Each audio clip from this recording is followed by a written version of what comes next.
When he ascertained that the old demon was speaking the truth, the great sage shook his body once and retrieved his hair. Immediately the fiend felt no pain in his heart. That was the deceptive magic of the great sage Sun, you see, when he fastened the demon's heart with a piece of hair. When the hair was retrieved, the fiend's heart no longer ached. Leaping up together, the three fiends thanked the great sage, saying, "Please go back first, great sage, and tell the Tang monk to pack up his things. We'll bring a palanquin along to escort him." The various fiends all put away their weapons and went back to their cave.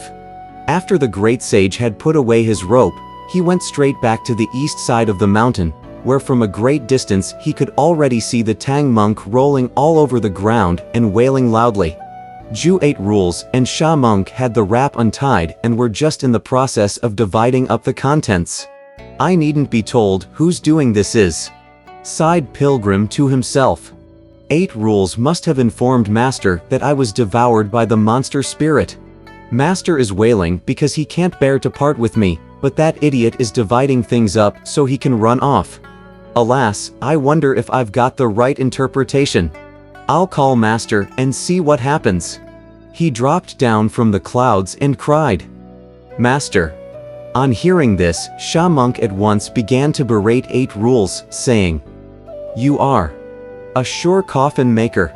Who does in every taker? Elder brother is still alive, but you said he was dead so you could engage in your shoddy business here. Isn't he the one calling now? I clearly saw him being swallowed by the monster spirit with one gulp," said 8 Rules. "This must be an unlucky day, I suppose, and his spirit has returned to haunt us." Going straight up to him, Pilgrim gave 8 Rules' face a whack that sent him stumbling. "Coolly," he shouted. "Am I haunting you?" Rubbing his face, 8 Rules said, "Elder brother, you were devoured by that fiend. You. How could you come alive again? I'm no useless moron like you," replied Pilgrim. "So he ate me, but I scratched his guts and pinched his lungs. I also put a rope through his heart and pulled at him until the pain was unbearable. Every one of them kowtowed and pleaded with me.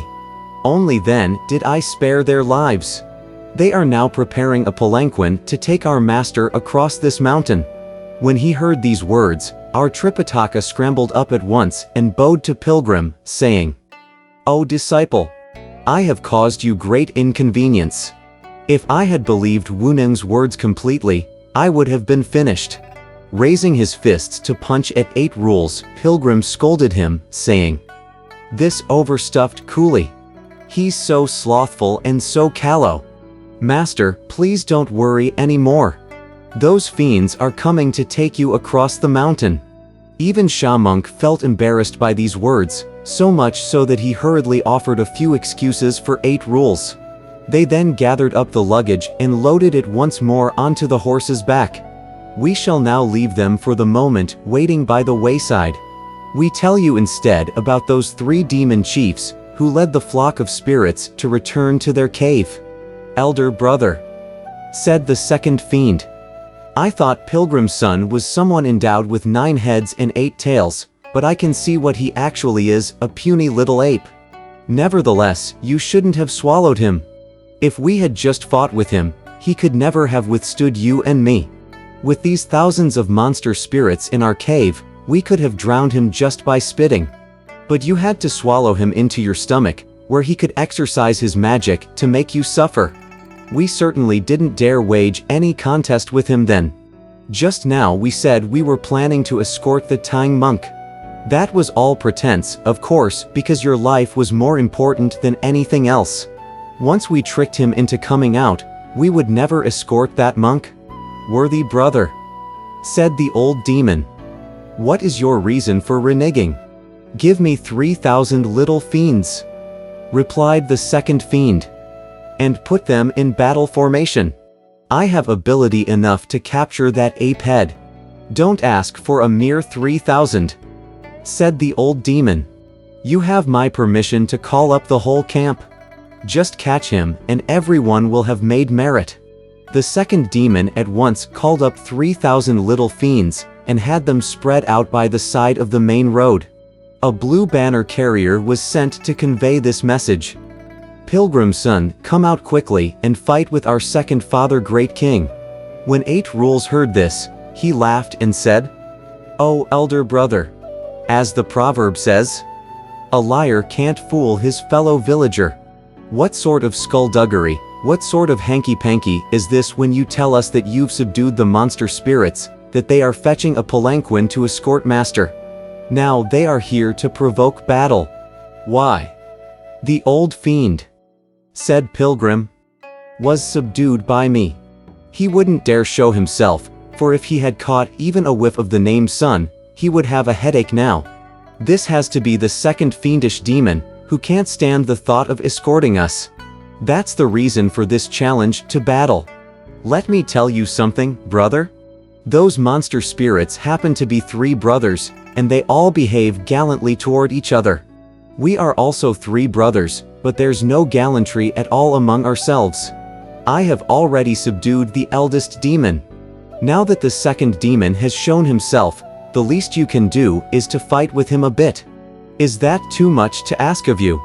"I'm not scared of him," replied 8 Rules. "Let me go and wage a battle with him." "If you want to go," said Pilgrim. "Go." Laughing, 8 Rules said, "Oh, elder brother, I'll go. But lend me that little rope of yours." "What for?" asked Pilgrim. "You don't have the ability to crawl inside his stomach, nor are you capable of fastening it to his heart. Why do you want it?" "I want it fastened around my waist," said 8 Rules. "As a lifeline. You and Sha Monk should take hold of it at the other end and then let me go out there to do battle. If you see that I'm winning, loosen the rope and I'll be able to capture the monster. If I lose, however, you must pull me back, so that he won't be able to grab me." Pilgrim smiled to himself, saying, "This will be some trick on idiot." He did indeed tie the rope around 8 Rules' waist and urged him to do battle. Lifting high his muckrake, our idiot ran up to the ledge of the mountain and cried, "Monster spirit, come out and fight with your ancestor Jew." The blue banner carrier went quickly to report. "Great king, a priest with a long snout and big ears has arrived." The second fiend left the camp at once. When he saw 8 Rules, he did not utter a word but lifted his lance to stab at his opponent's face. Our idiot went forward to face him with upraised rake, and the 2 of them joined in battle before the mountain slope. Hardly had they gone for more than 7 or 8 rounds, however, when Idiot's hands grew weak and could no longer withstand the demon.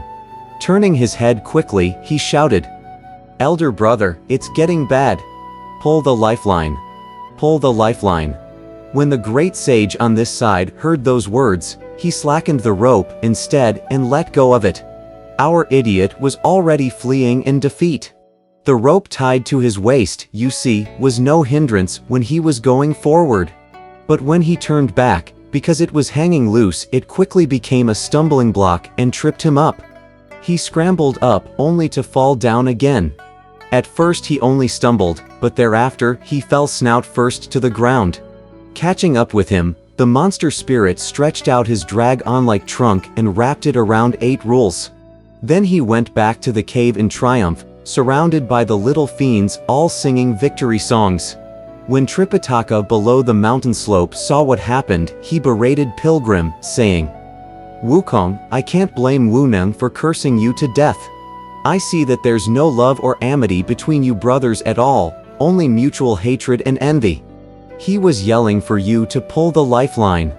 How could you not do that and let go of the rope instead? Now he's been harmed. What shall we do?" "Master," replied Pilgrim, laughing. "You're always so protective, so partial. All right, when Old Monkey was taken captive, you didn't show much concern. I was quite dispensable. But no sooner had this idiot been taken captive than you began to blame me. I want him to suffer a little, for only then will he realize how difficult it is to fetch the scriptures." "O disciple," said Tripitaka, "you think I wasn't concerned about you when you were captured? But you, after all, are most capable of transforming yourself, and I thought that surely you would not be harmed. That idiot, however, has a rather cumbersome build, and he's not agile at all. When's he's taken like this, he'll meet more ill than good. You must go rescue him." "Master," said Pilgrim, "don't complain any more. Let me go rescue him." He bounded quickly up the mountain, but he said spitefully to himself, "Since idiot wanted to curse me to death, I'm not about to gratify him so easily. I'll follow the monster spirits and see how they plan to treat him. Let him suffer a little first, and then I'll rescue him." Thereupon he recited a magic spell. With one shake of his body, he changed into a tiny mole cricket. Darting away, he alighted on the base of one of 8 Rules' ears and went back to the cave with the monster spirits.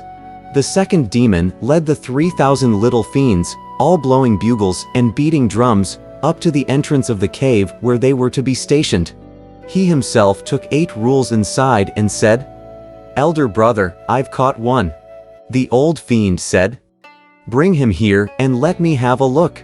The second demon loosened his trunk and flung 8 Rules on the ground, saying, "Isn't this the one?" "This one," said the old fiend, "is quite useless." On hearing this, 8 Rules spoke up. "Great king, let the useless one go. Find the useful one instead and catch him."